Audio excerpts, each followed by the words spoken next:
From the studios of Staten Island Community Television, you're watching In the Bleachers, the TV show for the world's most passionate sports fans.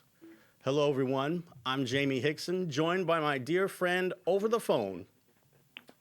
The hardest, baddest, sexiest man on cable access TV. Remember that. You're supposed to announce me as that. No.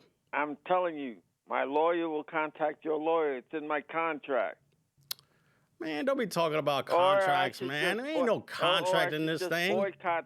I should just not show up because just like Simmons. Just show up for practice and do nothing. And then be told to get out. By Doc Rivers. You're a real wise ass. You know that, man? Oh, Should brother. I do that? Because if that's what it takes. Now, you understand what's going on in the world. The world has gone mad. That's what I've heard. The Jets, it's not because we have a bad president, like some other people think. However, that being said, you have the New York Jets bringing back Joe Flacco, a legitimate quarterback. Yeah. When he's on, you lost your quarterback for 2 to 6 weeks due to an ankle injury. No, it was actually his knee. Okay, a knee injury. You lost him for 2 to 4 weeks.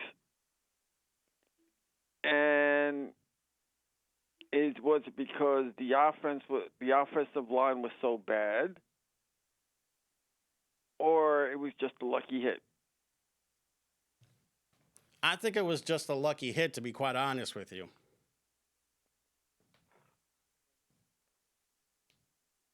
Well, here's the thing.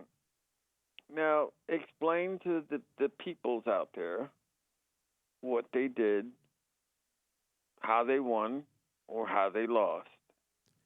How the Patriots won? Yeah. Plain and simple, the Patriots won with outstanding production from Mac Jones, who happens to be a rookie quarterback. He's from Alabama. And not only that, but the Jet defense just could not seem to make a big stop when they were supposed to. They didn't get any pressure on the quarterback at all.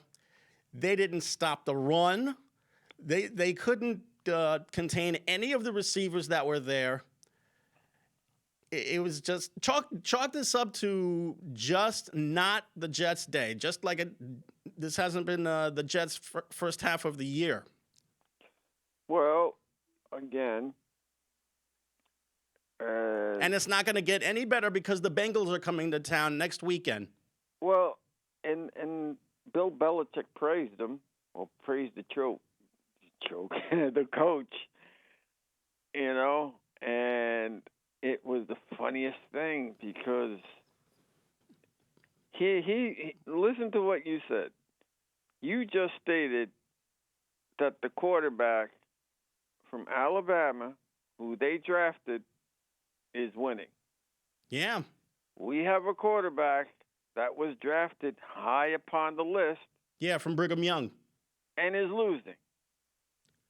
Well, you have to consider a couple of things. Okay. One, the Patriots have a little bit better personnel. And two, the Patriots have the benefit of a guy who's been roaming the sidelines for 2 decades and has won over 300 games in his career. So consider the source. What you're saying is that they have a better scouting, better GM, they're a high-class organization. Mm-hmm. And their players don't go down as quickly as dominoes. They have their share of injuries, but they're not a rash of injuries like the other teams.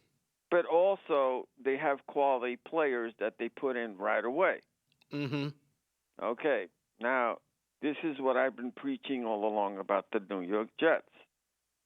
which is they had a big boatload of money that they could have gotten. That they could have gotten certain players, but they didn't want to overpay for these players. And I could understand it. You know, you don't want to go over your budget and so on. But again, when was the last time we had that it quarterback or that it running back?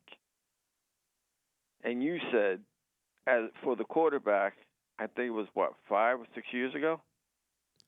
Yeah, there was. Well, let's put them in order. Joe Namath, Richard Todd, Ken O'Brien. Yes, O'Brien, I love him. After that, there was Testaverde.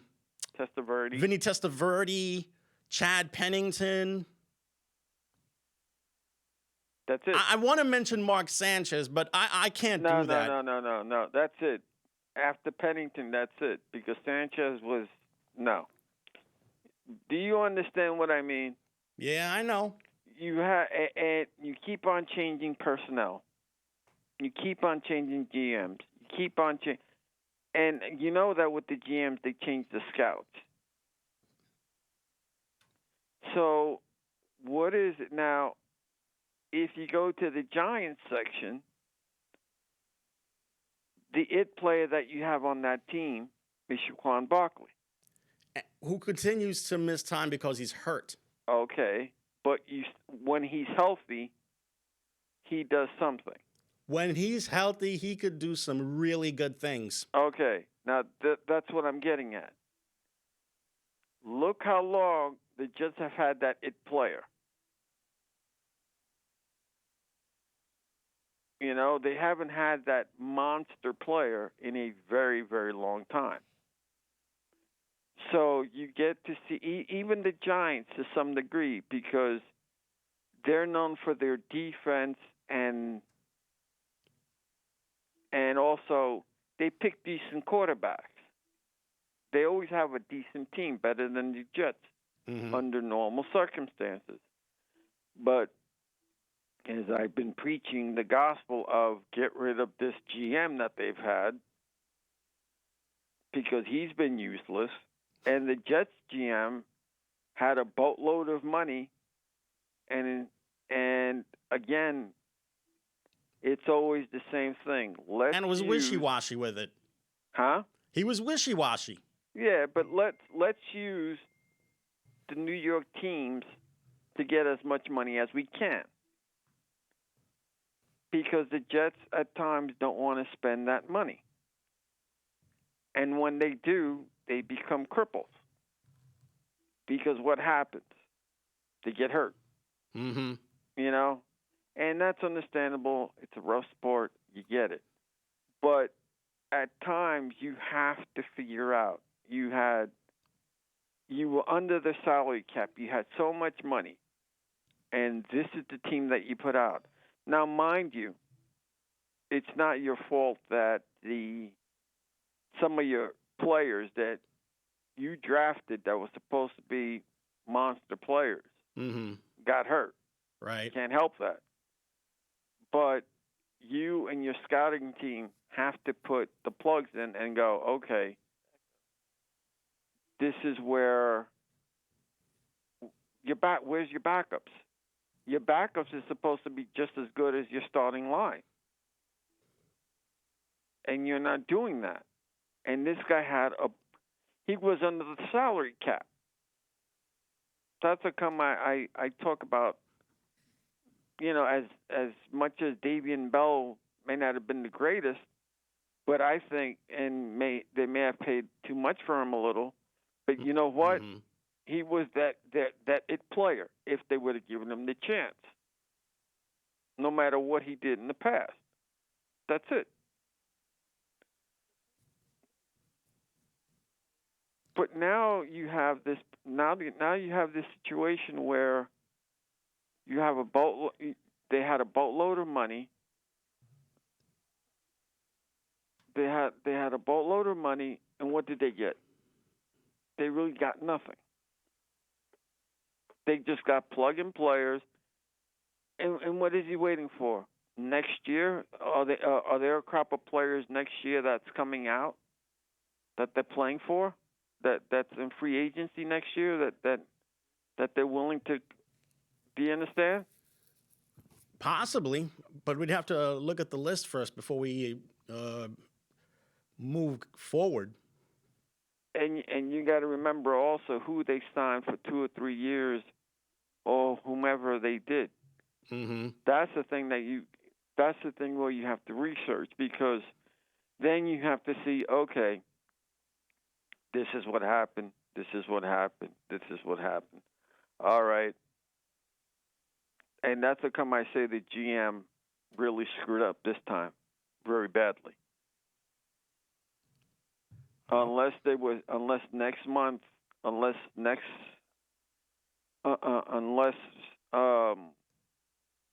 because let's say you're at the bottom of the 3 again. Mm-hmm. Who do you draft? Well, this And time even the though Jets you need a really lot, do need to but what draft. is your main concern? The Jets really need to draft out of a position of need. And right now, their needs, again, they need a number 1 receiver. I think they still need to get some help on that offensive line because Okay. Now you get your offensive line, right? Yeah. Or your receiver. It was their missed assignment that wound up costing Now they did that young draft quarterback some time. They did draft a couple of offensive linemen, if I remember correctly, but they just got hurt. Mm-hmm. Or was it defensive? Offensive. Right, and they just got hurt. Okay, again. But if you have a boatload of money, if you're under the salary cap and you were way under, this was your time to shine. And this man is not shining. He blew it. Mm-hmm. I think the same thing can be said about Mr. Gettleman, too, because... him, too. Because there's a situation where, as we were talking about before this, if you have to draft a second quarterback, right? Mm-hmm. Let's say he's a high. The first year you draft whatever his name is, and then the second year, if you need that intensity, if you can get that quarterback again that's high up in the rankings, then you let him fight it out, and you go, okay, which one of you is going to be my starter? Which one of you is going to be my backup?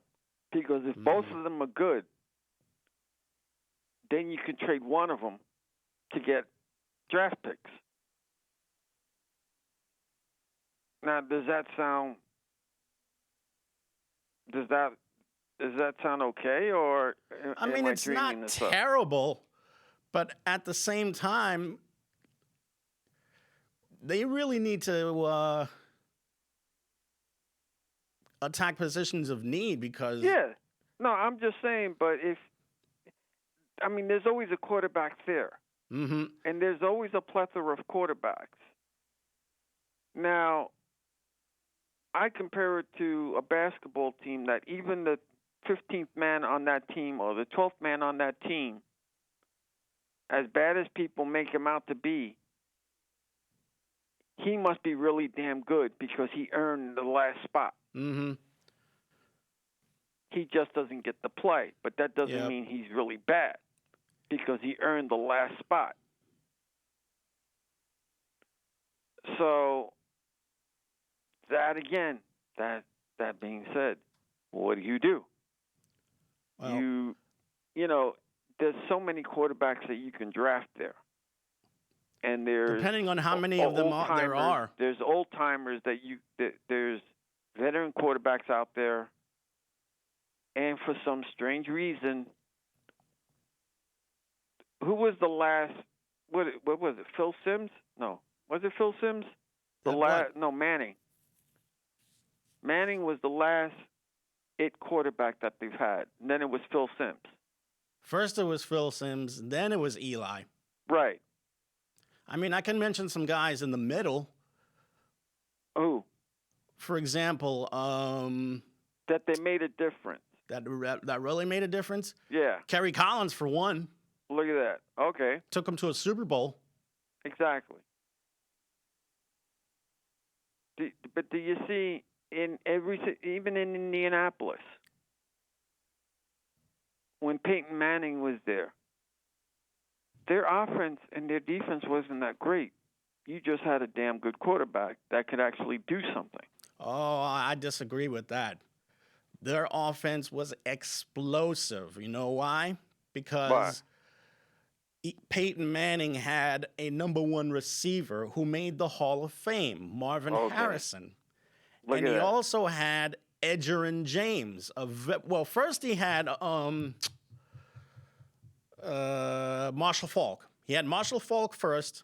Right. Then there was Edgerrin James, Right. both of whom were high-impact running backs. And in addition to having Marvin Harrison, there was also Reggie Wayne, and also an outstanding tight end, Dallas Clark. So Right. Peyton had the weapons that could really get the passing game going for him. And he had a really outstanding offensive line, too. Right.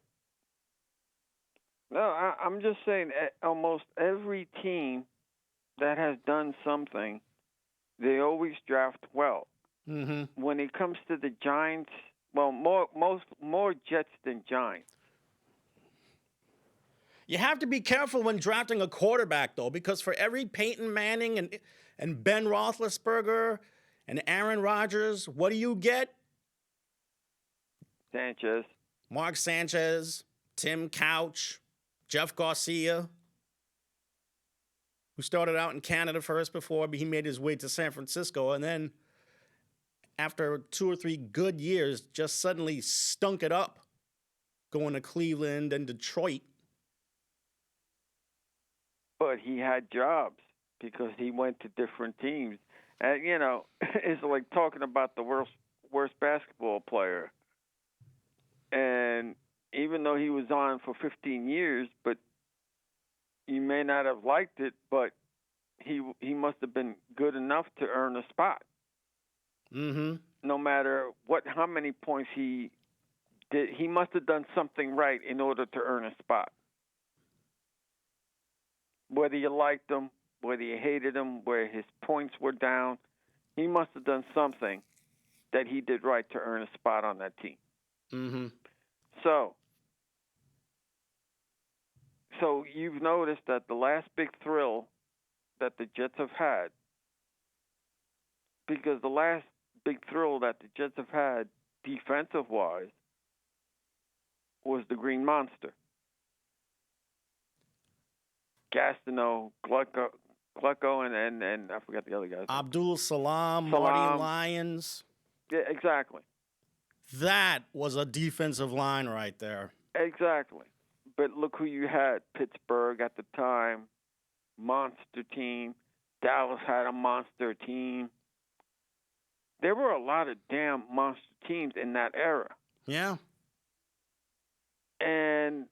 But now the teams aren't that good anymore.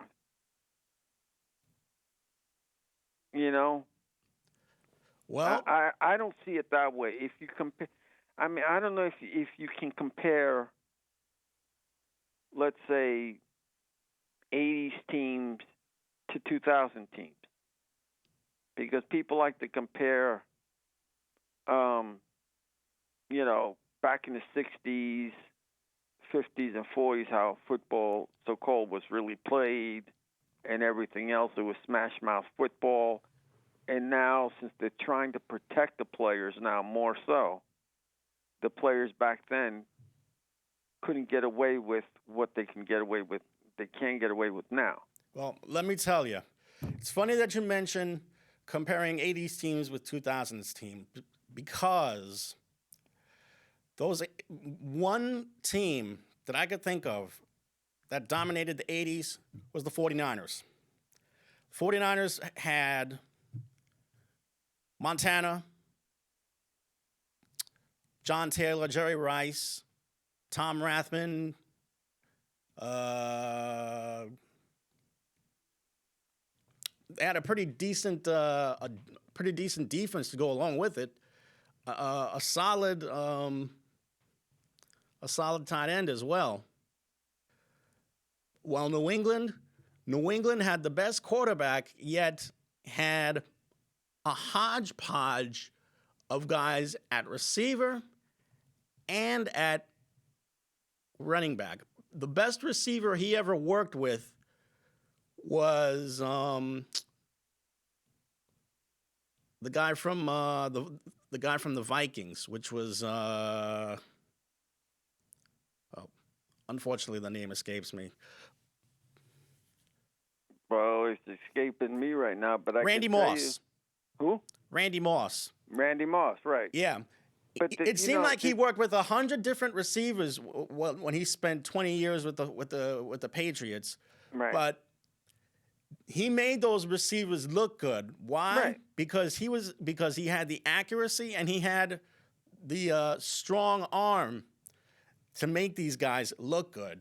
Exactly. And he had a really strong tight end, Rob Gronkowski, that was able to make him look good as well. They complemented each other so much. Exactly. And like you said before, which is, then how do they draft these guys so high, these quarterbacks so high? And then when they go to the pros, they wind up being disappointments. Some of them have okay careers, but very few have explosive careers. And then some of them just are bad. And like before, you used to be able to sit the quarterback down for a year or two. It's mostly the system that they play in. Huh? It's mostly the system that they play in, not just in college, but in the pro game. In college, there's a lot of the spread offense that they wind up learning under the tutelage of their offensive coordinators and head coaches. The pro game, we see a lot of the West Coast offense, in addition to the spread offense that we see in the game. But again, if you because remember back then in the 80s, you had franchise teams. Mm-hmm. Dallas, Pittsburgh, even the 49ers. You were the able 49ers to keep were more players, of the 80s. The Dallas Cowboys were more of the 90s. Yeah, but you were able to keep players back then. Now you can't keep players back then because they want to make it more of an equal playing field, Mm-hmm. which I understand that. I get it. You should try to make it equal as possible. That's a come. You don't really get to have back-to-back teams. Or what was it? You get back-to-back, but you don't have 3 years straight. No. Very rare. That's a very rare. But before in the 80s or even the 90s, you were able to get the same team having 3 times go at it. You know? Mm-hmm. But, the Jets also had Kevin Winslow. They had some good receivers and everything. It's just they couldn't get together at some point. At some point, they just could not. There was something about it that they just could not get together and go, okay. But that's the problem that you have with the Jets and the Giants right now. That is, like you said, you need to get players and then hope for the best that they'll establish themselves. And then hopefully in the draft pick they get that one player that puts them over. Mm-hmm. Or look at the rest around the team. if you talk about them, who are the worst teams in the league right now? Detroit. Now, okay, Detroit. Winless in 7 games so far. All right. But didn't they draft a number 1 quarterback? Actually, they traded for one. They got Jared Goff. It's amazing. When he was in LA, he could not have looked any better. But now that he finds a home in Detroit, things just totally change.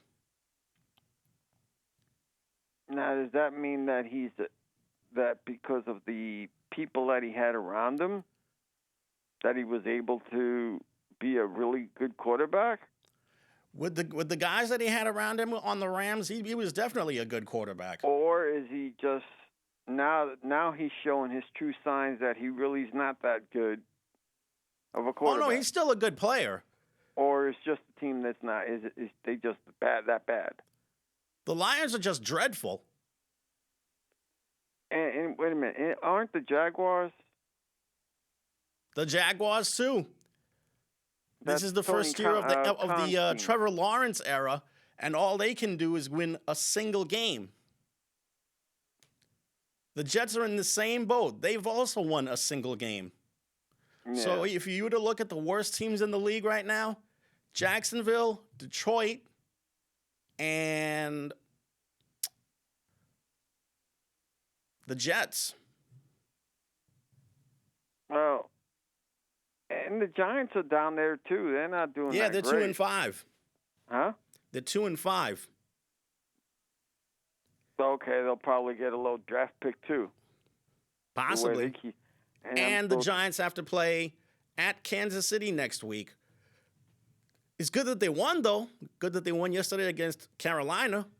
Yeah, I mean, there are people. The old saying goes, at any given time, anybody could win. It's just that on paper they're supposed to lose. On paper they're supposed to lose, but you know how that goes. So, what can you say? What can you say about just the New York team, the New York football team? This is, I hate to say this, but you're going to be seeing this type of football for about 3 or 4 years. I like the fact that everybody's so excited in the beginning of the year. Oh, we got this player. Oh, we got that player. Oh, we got this quarterback. He's going to do great. Mm-hmm. Then all of a sudden, they wish the football season was over. Yep. Because on paper, they look fantastic, but when the game starts, that's it. Mm-hmm. But, speaking about firing people, the Mets did fire, as you know, the coach. Mm-hmm. It's a good thing that we have the luxury of 3 hockey teams and 2 basketball teams to cover for our football teams, because football season is barely halfway through, and it's gone from bad to worse for the Jets. As for the Giants, they're up and down, even though they're 2-5. Right, but they're showing you some type of hope. Yeah. But I'm still saying that the GM should be fired. Well, we'll see. For 3 or 4 years, you've had a losing season, Mm-hmm. and you keep on firing the coaches. At some point, it's the people that you're drafting, and that's the GM's fault. Yeah. But again, speaking of firing,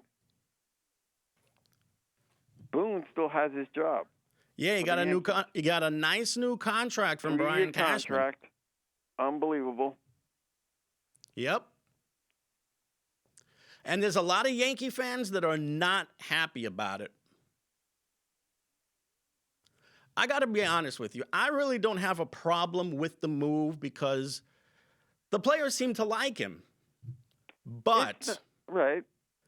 there's this constant coddling to the bullpen that really needs to stop for once, because somewhere down the line, you're going to have to start relying on your starting pitching in order to get you through a particular game. Not like what's going on in the playoffs right now, where the longest a starting pitcher can go is 4 innings. Right. Right. No, I'm just going by. Well, first of all, who's out there? Who's out there that's able to manage? Who's really out there? When you say who's out there to manage, what do you mean? Well, why? I mean, we already know why it's so difficult for the Mets to get, a manager and player personnel and everything else. But in the Yankees, but there's no more name managers out there anymore.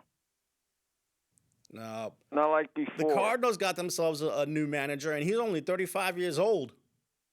He's their bench coach.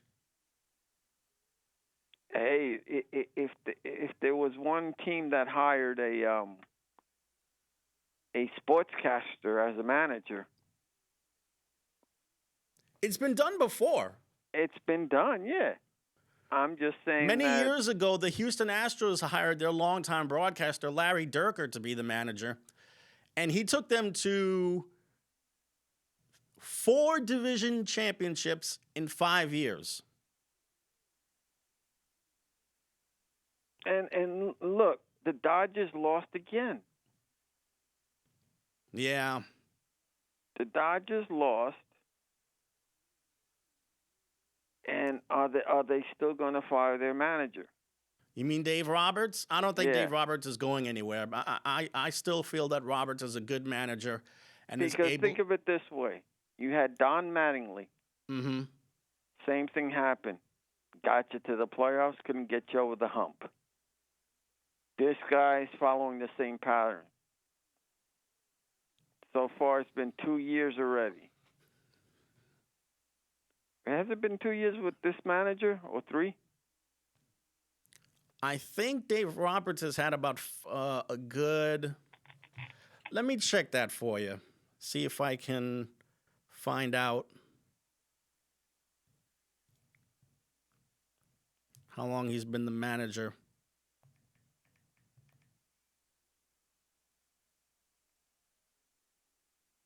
Here we are.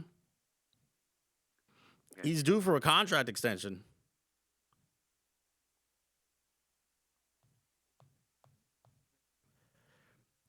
Dave Roberts originally managed the Padres for a year, and he just completed his 6th season as manager of the Dodgers. And how many times did they make the playoffs? They've made the playoffs each year for the last 5 years. So they've made it 3 years so far? Let's see. So far, they've made it 2 years straight to the dance. Mm-hmm. And even with Manley, they made it, I think, 2 years to the dance. And they couldn't complete it. That's how come they got rid of Mattingly.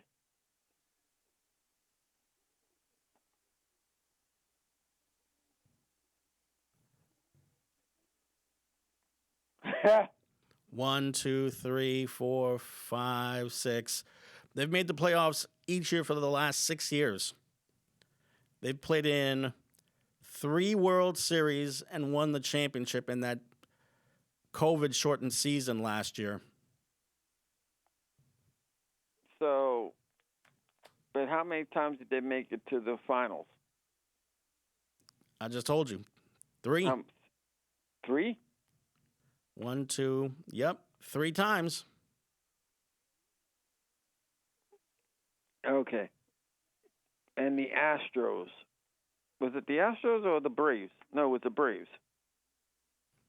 The Dodgers lost to the Braves. Look at that. The Dodgers lost to the Braves. Once again, those blasted Braves. How do they do It must really suck to be a Mets fan right now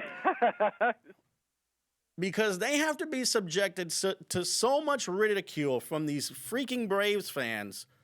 First of all, they're subjected to the Yankee fans because they've won 28 World Series. Mm-hmm.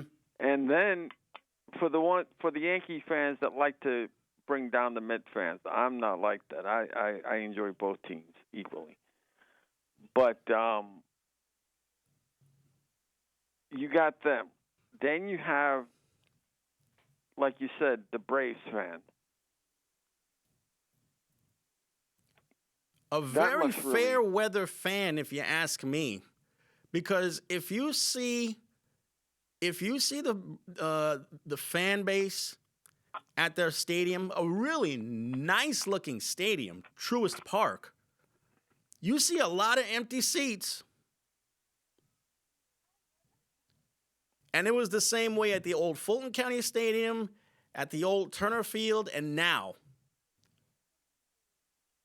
Now let's see them actually sell out Truist Park for the World Series, because they're going to be going up against a Houston team that's been hitting the ball terrifically in this postseason. Houston Astros. Mm-hmm. Hey, make sure they're not stealing signs this year. Yeah, they better not be stealing signs, because baseball does not need another chaotic time in their history. But I don't think they've even paid the price. Did they? Did they really pay the price for stealing the sign? They definitely paid a price. I think it was about $10 million. $10 million. They lose the draft choices. Mm-hmm. For 2 years, I think, 2 or 3 years. Somewhere around there, yeah. And that time's almost up. Mm-hmm.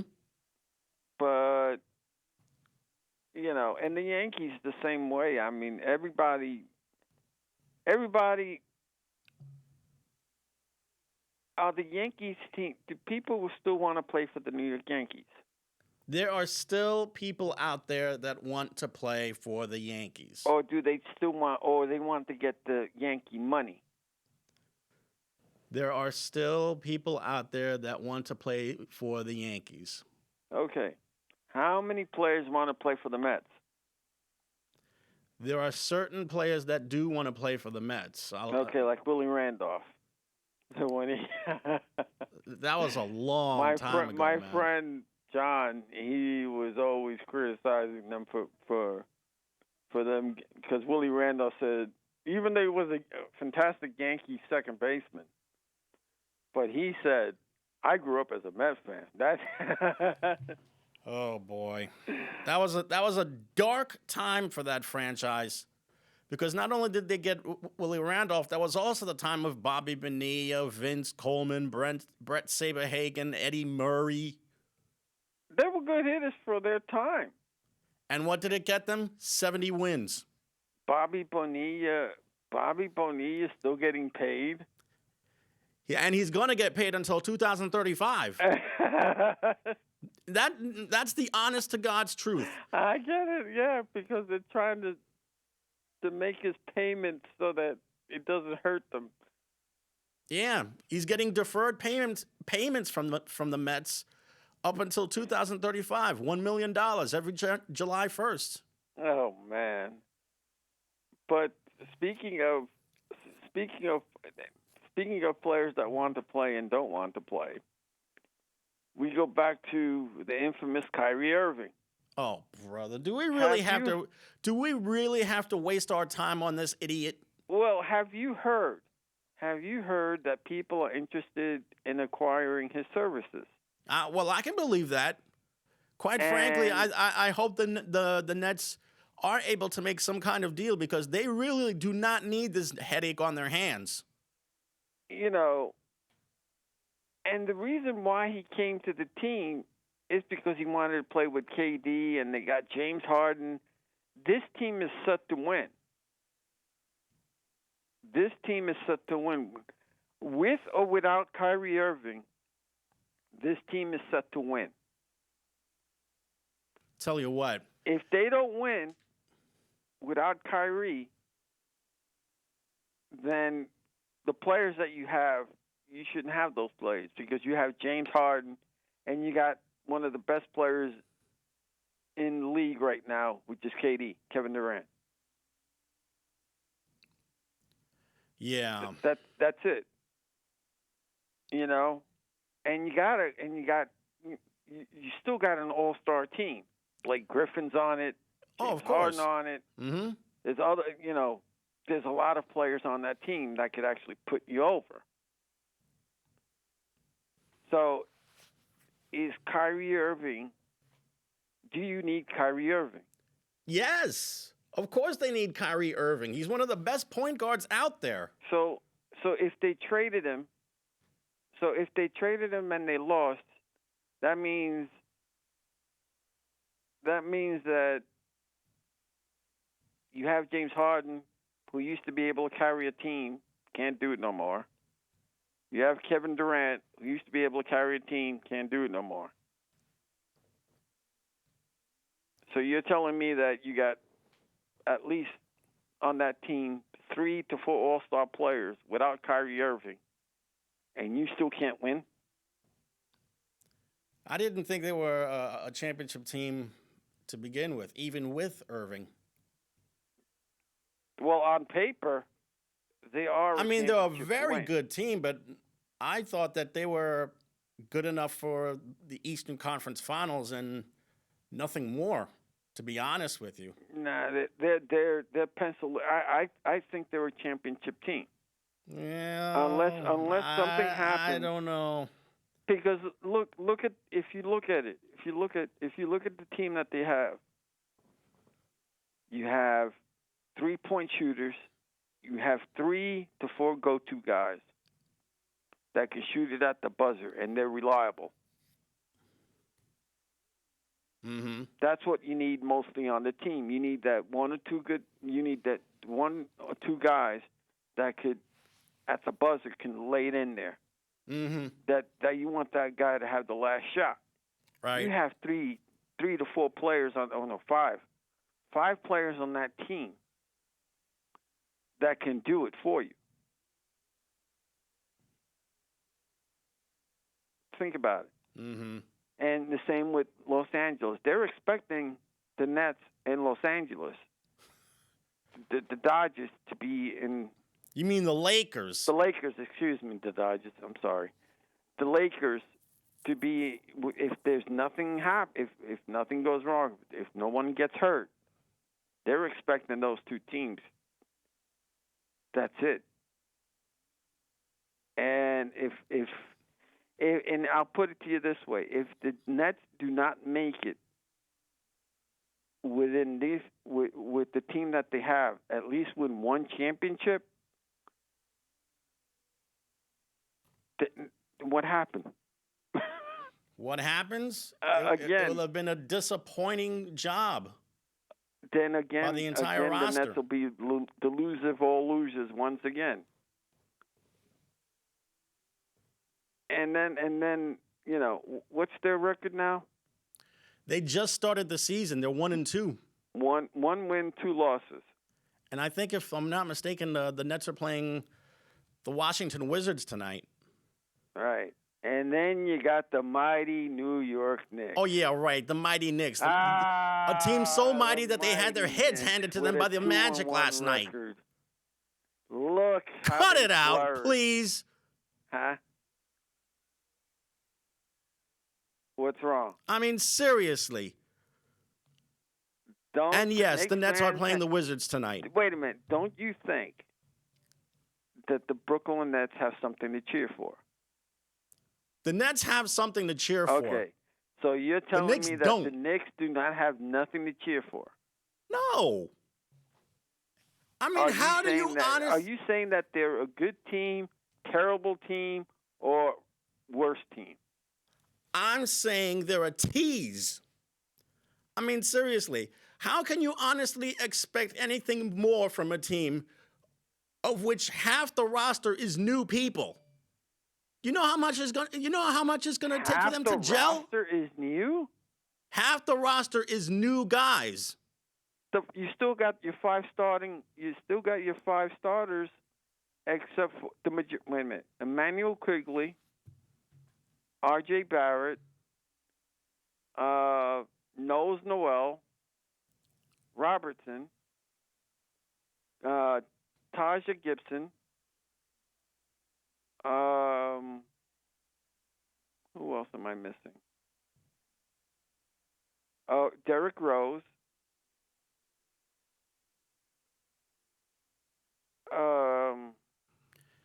Barrett, Alec Burks, Taj Gibson, Kevin Knox, Nerlens Noel, Emmanuel Quigley, Julius Randle, Mitchell Robinson, Derrick Rose, Obi Toppin, right? So Kemba Walker. So out of the whole team, there's only what 1, 2, 3. What is it? 4 new players. Well, Kemba Walker, Quentin Grimes, the other guard that they drafted, Jericho Sims, who's in the G League, and he signed a 2-way contract.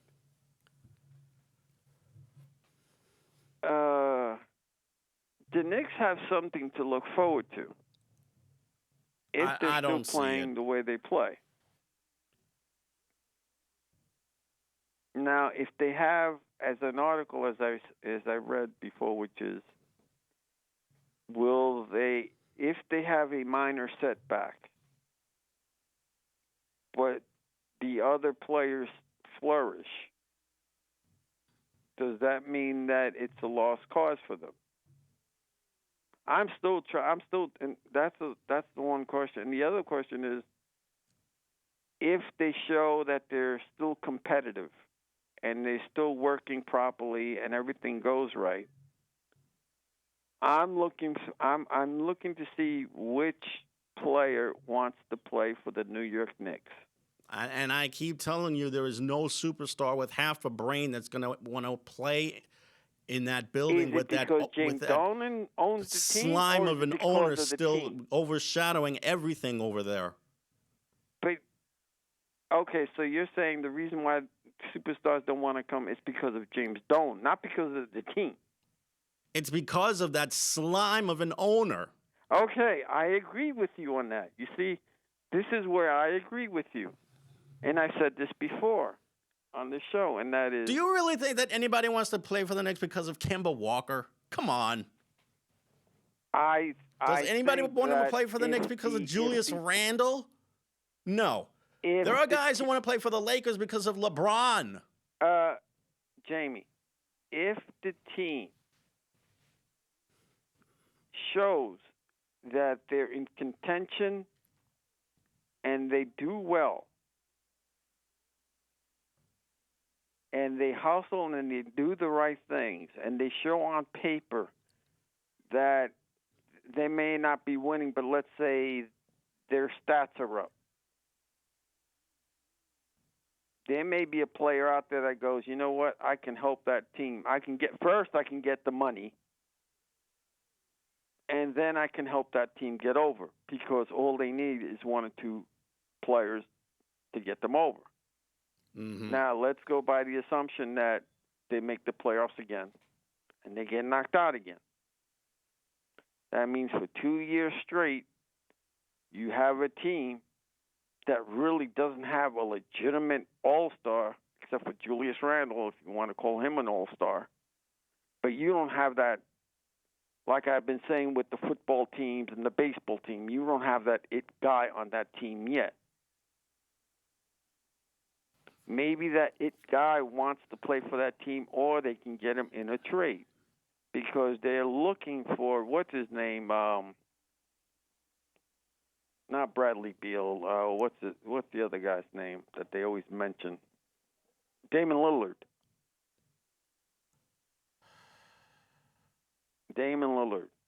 Who do you give up for him?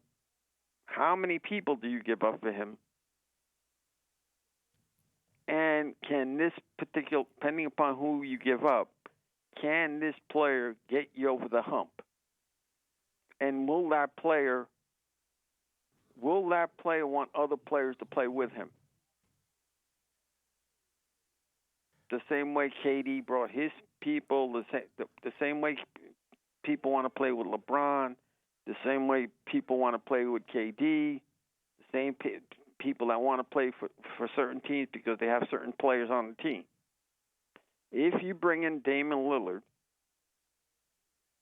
can you bring in those players that want to play for that team? And also, because next year, again, they're under the salary cap next year, and they're looking for Zion Williamson, but he's hurt again, or he hasn't played because he has been hurt. No, he's hurt again. Okay. So do you bring in a guy like that to play with R.J. Barrett because they both flourished when they were on the same team? I'll tell you right now, the way his medical history, his short medical history has already taken shape, I would not touch him with a 10-foot pole. Unless you bring him off the bench. He wouldn't want to come off the bench. He's a starter. Yeah, I starter. understand that. I get it. I get what you're saying. And let me state for the record, Damian Lillard does not attract people to Portland because of his name alone or his game alone. No, Damian understand. Lillard is a guy who would mesh well with another superstar. No, I'll tell you right now, no one in their right mind is going to want to go to a strange city like Portland. A city that embraces their weirdness. If the Knicks get Damian Lillard, now, if the can Knicks he attract other Knicks players to want to play for that team? by any stretch of the imagination what to want to make a deal with Lillard? First of all, you got to figure out who you're going to give up. Secondly, how many people you're going to give up. And then third, when you have the people there, 2 or 3 people maybe? Again, who do you give up? How many people you give up? Because they're looking for draft choices and other people. I mean, Emmanuel Quickly for one. If you read what they want for this guy, haven't you read the articles that I've sent you about what they would do to get this guy? Yeah.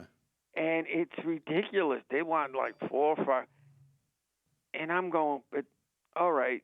And I in my head I'm going, well, can this guy get you over the hump?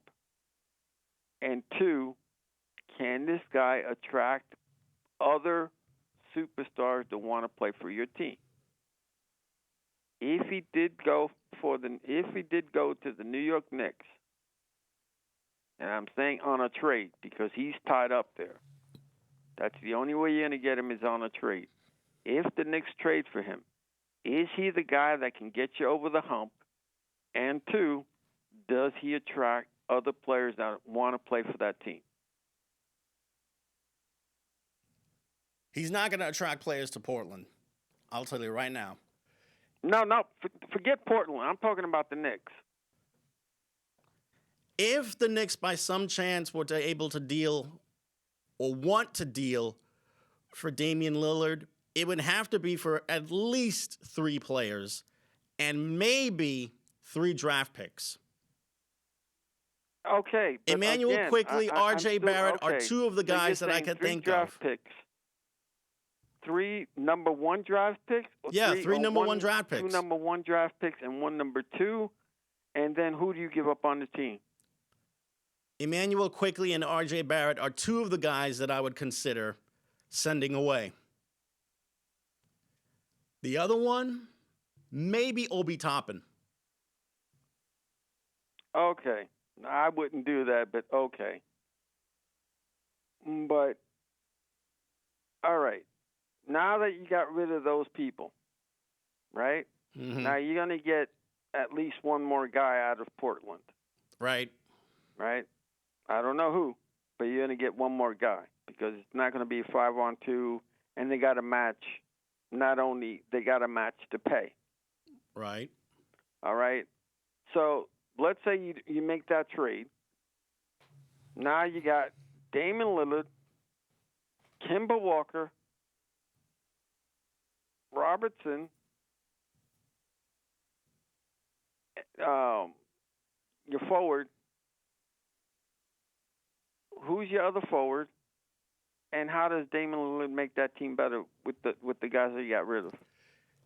And can he get you over the hump? He makes the team better with his perimeter shooting and his three-point shooting. That's how he makes teams better. Farmer, that's right, Farmer. Okay, let's say you make that trade, right? You make that trade. Can he get you to the second round of the playoffs? It's 50-50 at this point. 50-50 at this point. And does Damian Lillard, for the next season, attract other superstars that will want to play for the New York Knicks? Possibly. It's 50-50 at this point. Again, you see, that's what you have to consider it as well, because that's what they're doing now. Mm-hmm. They're not going – it's not anymore like it used to be where, hey, we're going to get this guy. He's great for the team. That's it. It's more it seems more of we have to get this guy because he's going to attract more guys to play on the team. Mm-hmm. That's what it seems like. I don't know if that's true or not. It just, to me, it just seems, hey, this is, if we get these two players, people, I mean, I'm sure there were other teams at the time that would want to play for that team because they had great players, but who wanted to play with the mailman at the time? Not a lot of people. Even though the Lakers were dominant. Let me tell you. Dominant team of the era. Karl Malone and John Stockton were not the problem. The city of Salt Lake City was the problem. Nobody wanted to go to Utah. So you're okay because of the coverage. Yeah. But now that you have an open coverage,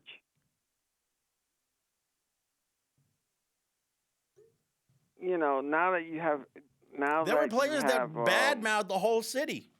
But now that you have cable or the internet now, which you can see any team, and the markets are bigger now because you can see your favorite team.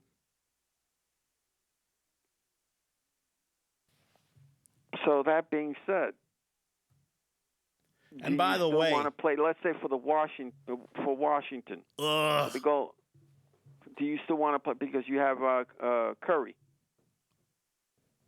Do you still want to Philly play for him or Golden State? Golden State. Okay, Golden State. Do you still want to play with him, or would Steph you rather Curry? play with the Lakers? Of course, there's quite a few players who wouldn't mind playing with Steph Curry. You see, that's what you have to go by. That's a come. And by the way, the Lakers and the Nets are the teams to play for because they know that that's it. One of them is going to make. Kenny Graham, who's on the other side of the glass, just sent me a text message saying Lillard isn't going anywhere unless he can go for a championship. Right. So, but also, you got to remember also, too. Meaning he wants to win a title in Portland. I don't blame him. But with the coach that he doesn't want, and also, he's saying the right things now, but let's see what happens because he's still got 4 years left on his contract. Yeah. They keep on saying that he wants to leave. Some people, his closest friends are saying, yeah, he wants to leave. He wants to leave. In public, he's going to say, I want to stay. I want to stay. What is he going to – he's not a Simmons that wants to leave. That's another situation where it went to the crapper. Well, anyway, we got 5 seconds, so I will say to you, good night, everyone. Good night.